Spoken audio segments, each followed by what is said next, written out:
Alright, Shalom. I would like to start off by giving all praises, honor, and glory to Yahweh, Bahashim Yahushua, Bahashim Kakadash, to honors to my bishops, apostles, and elders of Great Millstone, who are well.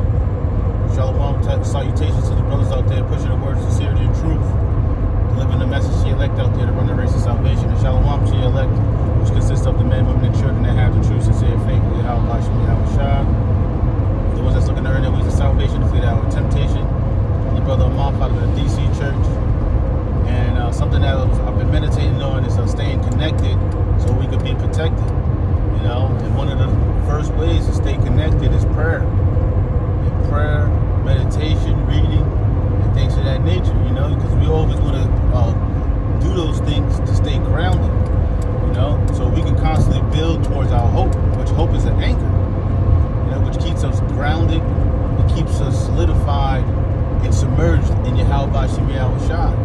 You know, and being a prudent man to see, or a prudent person to see, whenever you see an opportunity to do good to the Yahweh Bahashim Yahushua, to please him, so we could be comforted. You know, because that's our connection. Is that what? And so one of Monagon's video here talked about the comforter. There was another word he used, which guides us. You know, the Ruach HaKodesh, which comforts and guides us. Because you can't live a decent life without comfort and guidance.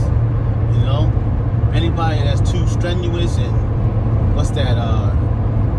Basically, they got scattered brain and always everything's in a rush.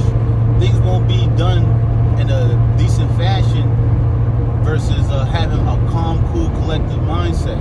You know, that person, that erratic, crazy person that seems like nothing just has together.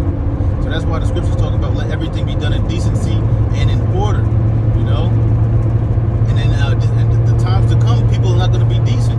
Everything's going to be in a rush. And you see, oh man, what Esau did to the minds of these people is to have conveniency. Everything is fast, quick, and in a hurry. You know, but a lot of people don't even take note that is killing them. But the Ruach HaKodesh, as we're pleasing the Lord, giving up our daily sacrifices, what the Lord's going to be pleased with us. So we're going to have a comforting mind. In Psalms the 38th chapter, it talks about basically like you won't have comfort of mind if the Lord is upset with you. So we understand that to stay connected, so we can be protected, we have to constantly please the Lord, even in the midst of trouble. You know, I was watching a video about neuroscience, and the dude had said basically basically during the time of trouble, to practice gratitude is the best self-building thing that you could do for yourself.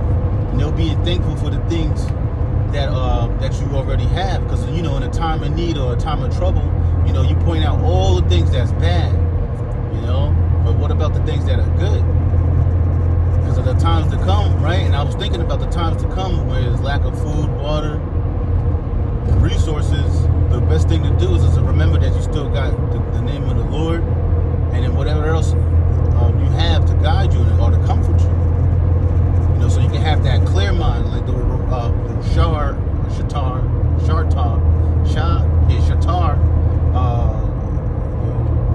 Yeshaya, you know, clear mind, you know, clear.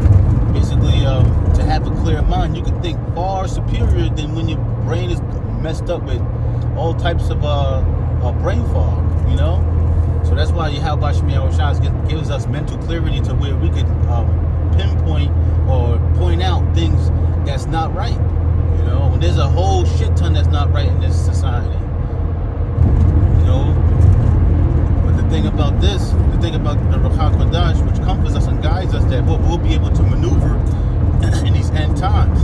And so that's why we want to stay connected, you know, stay tapped in, like the brothers talk about, the elders. You know, it's constantly staying tapped in and doing this and practicing this, that in the time of trouble, it won't be as difficult as for the others. You know, trying to keep their thoughts, trying to keep themselves together, you know, like people always say, got to get my shit together.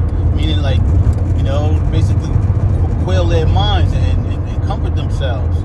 You know, but there's not going to be a whole lot of comfort, because there's going to be militia groups out here trying to gather up all the resources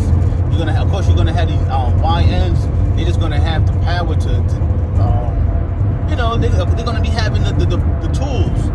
Like when I say tools, like the modern day sword to do what they want to do, which is not gonna be anything productive towards anything good. And not to say nothing's gonna be good towards this end times, but like why it ends, man. They just doing stuff, man, from what they see on the internet, and then promote and perform that, So be protected from all of this calamity that's getting ready to come. That's never been a nation. Since this type of evil that's coming upon the earth, which has never been. The magnitude of the trouble and anguish that's coming to this place is not to be compared to anything. This is going to be the greatest, the biggest, because this is the wickedest nation or the wickedest kingdom ever to face to be on the planet Earth.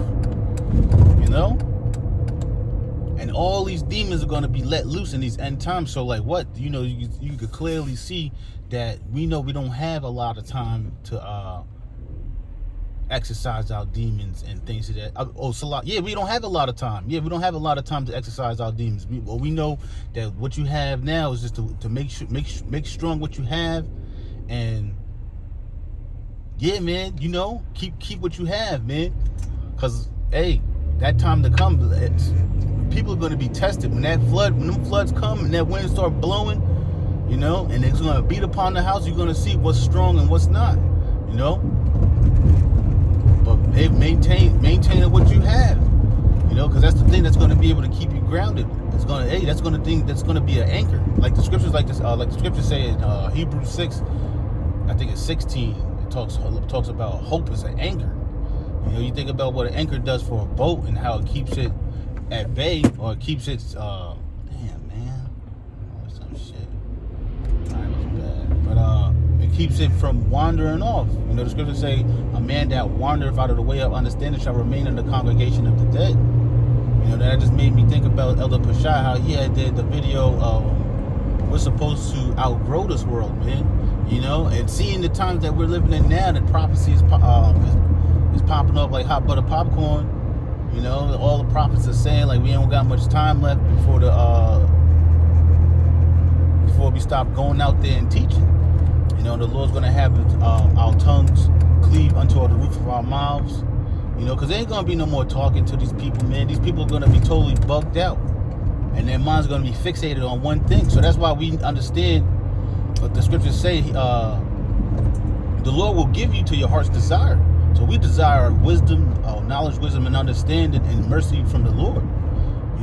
That's all we want to strive for, is just have mercy of the Lord and receive salvation in the end times. But these people, like, their minds are going to be totally fixated on surviving at all means. It doesn't matter. What they have to sacrifice. Their soul, their kids, their loved ones. It's just going to be all about survival of the fittest. And it's, man, that social media stuff really plagues people's minds. And you can see, like, that's going to be a part of how, like, this is going to be the worst catastrophe ever because of that social media. They get everything right then and there, So that's how like what we're out, like we have the time to outgrow whatever we got going on, man. And time is short. So constantly push and fight for the things that that's pleasing to Yahweh Bashim Yahushua, and cutting off all the flesh so we could be tapped in all the way in the spirit and walk in the spirit at all times. Because at the end time, there's not gonna be no pleasure in this place. Soon come, man. Real soon, there's not gonna be no pleasure at all whatsoever. So you have to think to yourself, like, what what can I do now to align myself? Man, I hate this.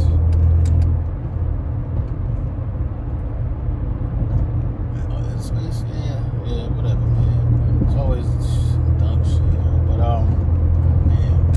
man, what can I do now to better myself later, man? And that's the big thing now, to make sure you have a clear mind in those end times, and like when everything does turn off, that you're in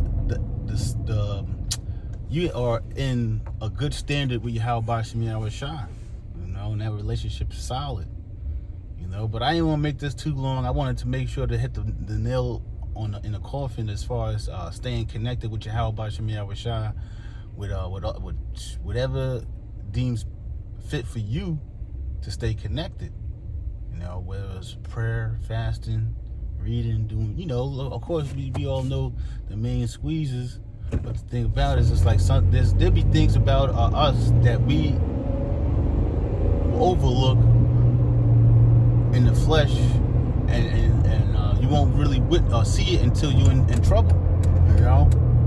So just something food for thought. You know, I want to give all praises, honor, glory to Yahweh B'Shem Yahweh Shai, B'Shem Kakodash. Double honors to my bishops, apostles, and elders of Great Millstone. Shalom, salutations to the brothers out there pushing the word of sincerity and truth. Shalom to the elect.